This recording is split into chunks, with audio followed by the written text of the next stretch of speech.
ओम नमः शिवाय। आप सभी को हरितालिका तीज व्रत की बहुत बहुत शुभकामनाएं। आज आप सुनिए हरितालिका तीज व्रत कथा। श्री सूत जी बोले, हे ऋषिवरों, अब आप परम पुनीत हरितालिका व्रत की कथा श्रवण करो। एक समय श्री परम पावन भूमि कैलाश पर्वत पर विशाल वट वृक्ष के नीचे भगवान शिव पार्वती सभी गणों सहित विराजमान थे। बलवान वीरभद्र, भृंगी, श्रृंगी, नंदी आदि अपने अपने पहरों पर सदाशिव के दरबार की शोभा बढ़ा रहे थे।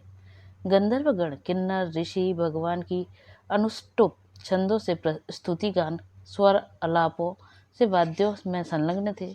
उसी सुअवसर पर पार्वती जी ने भगवान शिव से दोनों हाथ जोड़कर प्रश्न किया कि हे महेश्वर, मेरे बड़े सौभाग्य हैं जो मैंने आप पति को वरण किया। क्या मैं जान सकती हूँ कि मैंने वह कौन सा पुण्य अर्जन किया है? आप अंतर्यामी हैं, मुझको बताने की कृपा करें। पार्वती जी की ऐसी प्रार्थना सुनकर शिवजी बोले, हे देवी, तुमने अति उत्तम पुण्य का संग्रह किया था। जिसे तुमने मुझे प्राप्त किया है वह अति गुप्त है। भगवान शंकर बोले, हे सुनैने, भाद्रपद मास के शुक्ल पक्ष की तीज का व्रत हरतालिका के नाम से प्रसिद्ध है। यह जैसे तारागणों में चंद्रमा, नवग्रह में सूर्य, वर्णों में ब्राह्मण, देवताओं में इंद्र, पुराणों में महाभारत, वेदों में साम, इंद्रियों में मन, ऐसा ही यह व्रत श्रेष्ठ है। जो तीज हस्त नक्षत्र में पड़े वह और भी महान पुण्यदायक होती है। ऐसा सुनकर श्री पार्वती जी ने कहा, हे महेश्वर, मैंने कब और कैसे यह तीज का व्रत किया था, विस्तार के साथ सुनने की इच्छा है। इतना सुनकर भगवान शंकर बोले कि हे उमा, भारत के उत्तर में एक श्रेष्ठ पर्वत है। वहाँ के राजा का नाम हिमाचल है। वहाँ तुम रानी मैना से उत्पन्न हुई थी। तुमने बाल्यकाल से ही मेरी आराधना करना आरंभ कर दिया था। तुमने हिमालय की दुर्गम गुफाओं में जाकर मुझे पाने हेतु तप किया। तुमने ग्रीष्म काल में उस पहाड़ की चट्टानों पर आसन लगाकर तप किया। वर्षा काल में बाहर पानी के में तप किया। शीतकाल में पानी में खड़े होकर मेरे ध्यान में संलग्न रही। इस प्रकार 6 कालों में तपस्या करके भी जब मेरे दर्शन ना मिले तब तुमने ऊर्ध्वमुख होकर केवल वायु सेवन किया। फिर वृक्षों के सूखे पत्ते खाकर इस शरीर को क्षीण किया। ऐसी तपस्या में लीन देखकर महाराज हिमाचल को अति चिंता हुई और तुम्हारे विवाह हेतु चिंता करने लगे। उसी समय वहां महर्षि नारद उपस्थित हुए। राजा ने हर्ष के साथ नारद जी का स्वागत व पूजन किया और उपस्थित होने का कारण जानने के इच्छुक हुए। नारद जी ने कहा, हे राजन, मैं भगवान विष्णु का भेजा हुआ यहाँ आया हूँ। मैं चाहता हूँ कि आपकी सुंदर कन्या को योग्य वर प्राप्त हो। बैकुंठ निवासी शेष साई भगवान ने आपकी कन्या का वरण स्वीकार किया है। राजा हिमाचल ने कहा, महाराज, मेरे सौभाग्य हैं जो मेरी कन्या को विष्णु जी ने स्वीकार किया है और मैं अवश्य ही अपनी कन्या उमा का उन्हें भाग्य दान करूंगा। यह सुनिश्चित हो जाने पर नारद जी बैकुंठ पहुंचकर श्री भगवान विष्णु से पार्वती जी के विवाह का होना सुनाया। इधर महाराज हिमाचल में वन में पहुंचकर पार्वती जी को विष्णु जी से विवाह होने का निश्चित समाचार दिया। यह सुनते ही पार्वती जी को महान दुख हुआ। उस दुख से बेहाल होकर तुम अपनी सखी के पास पहुंचकर विलाप करने लगी। तुम्हारा विलाप देख सखी ने तुम्हारी इच्छा जानकर कहा, हे देवी, मैं तुम्हें ऐसी गुफा में तपस्या को ले चलूंगी जहां तुम्हें महाराज हिमाचल भी न ढूंढ सकेंगे। ऐसा कह उमा सहेली सहित हिमालय की गहन गुफा में विलीन हो गई। तब महाराज हिमाचल घबराकर पार्वती जी को ढूंढते हुए विलाप करने लगे कि मैंने विष्णु जी को जो वचन दिया है वह कैसे पूर्ण हो सकेगा। ऐसा कह वह मूर्छित हो गए। उस समय तुम अपनी सहेली के साथ गुफा में पहुंच बिना अन्न जल के मेरे व्रत को करने लगी थी। उसी दिन भाद्रपद मास की तृतीया शुक्ल पक्ष हस्त नक्षत्र युक्त थी। तुम्हारी पूजा के फलस्वरूप मेरा सिंहासन हिल उठा तो मैंने जाकर तुम्हें दर्शन दिया और तुमसे कहा, देवी, मैं तुम्हारे व्रत और पूजन से अति प्रसन्न हूँ। तुम अपनी कामना को मुझसे वर्णन करो। इतना सुन तुमने लज्जित भाव से प्रार्थना की कि मैं आप अंतर्यामी हैं, मेरे मन में के भाव तुमसे छुपे नहीं हैं, आपको पति रूप में चाहती हूँ। इतना सुनकर मैं तुम्हें एवं अस्तु इच्छित पूर्ण वरदान देकर अंतर्ध्यान हो गया। इसके बाद तुम्हारे पिता हिमाचल मंत्रियों सहित ढूंढते ढूंढते नदी तट पर मारे शोक के मूर्छित होकर गिर पड़े। उसी समय तुम सहेली के साथ मेरी बालों की मूर्ति विसर्जन करने हेतु नदी तट पर आ पहुंची।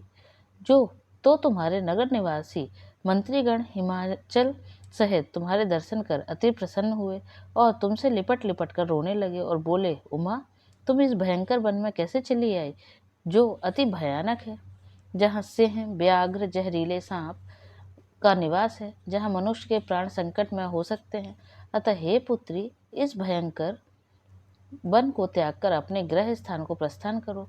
पिता के ऐसा कहने पर तुमने कहा, पिताजी, मेरा विवाह तुमने विष्णु भगवान के साथ स्वीकार किया है, इससे मैं इसी वन में रहकर अपने प्राण विसर्जन करूंगी। ऐसा सुन महाराज हिमाचल अति दुखी हुए और बोले, हे पुत्री, तुम शोक मत करो, मैं तुम्हारा विवाह कदापि भगवान विष्णु के साथ ना करूंगा और तुम्हारा अभिष्ट वर जो तुम्हें पसंद है उन्हीं सदाशिव के साथ करूंगा। तब तुम अति प्रसन्न हो सहेली के साथ नगर में उपस्थित होकर अपनी माता सहेलियों से मिली।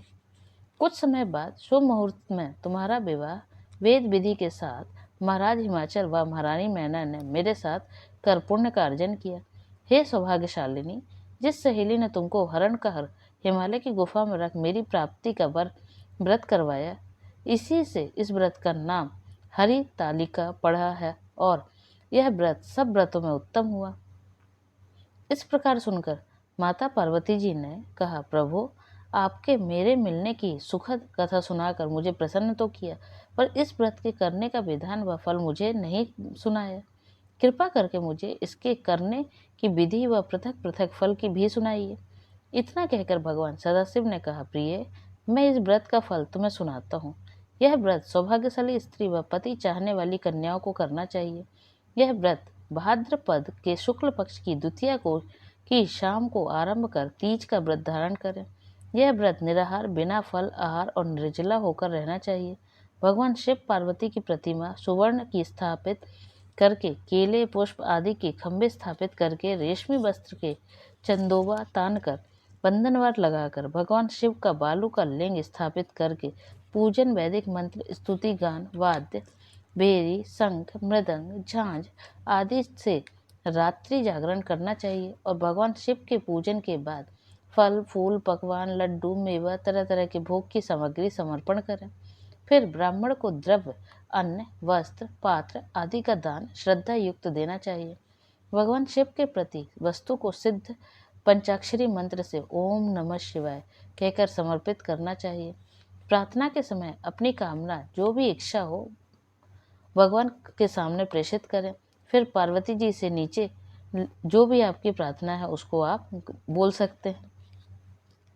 प्रार्थना के बाद पुष्पों को दोनों हाथों में लेकर पुष्पांजलि समर्पण करें। फिर चतुर्थी को शिवलिंग को किसी नदी या तालाब में विसर्जन करें। फिर 3 ब्राह्मणों को भोजन करा के दक्षिणा देवे। इस प्रकार यह व्रत करने से नारी सौभाग्यवती होती है, धन व पुत्र पौत्रों से सुखी होकर जीवन व्यतीत करती है। कन्याओं के व्रत करने से कुलीन धनवान वर को प्राप्त होने का सौभाग्य होता है। हे देवी, हे जो सौभाग्यवती स्त्री इस व्रत को नहीं करती वह बार बार वैद्य व पुत्र शोक को प्राप्त होती है। हे उमा, जो स्त्री इस व्रत को श्रद्धा पूर्वक धारण करती है वह मुझसे पति प्राप्त करती है, वह दूसरे जन्म में तुम्हारे समान स्वरूपवान हो करके इस संसार में उत्तम उत्तम सुख भोग कर शिव लोकवासी होती है। शंकर जी ने पार्वती को यह भी बताया कि जो स्त्री इस व्रत को परम श्रद्धा से करेगी उसे तुम्हारे समान ही अचल सुहाग मिलेगा। यह थी हरितालिका तीज व्रत की कथा। प्रेम से बोलिए ओम नमः पार्वती पते हर हर महादेव।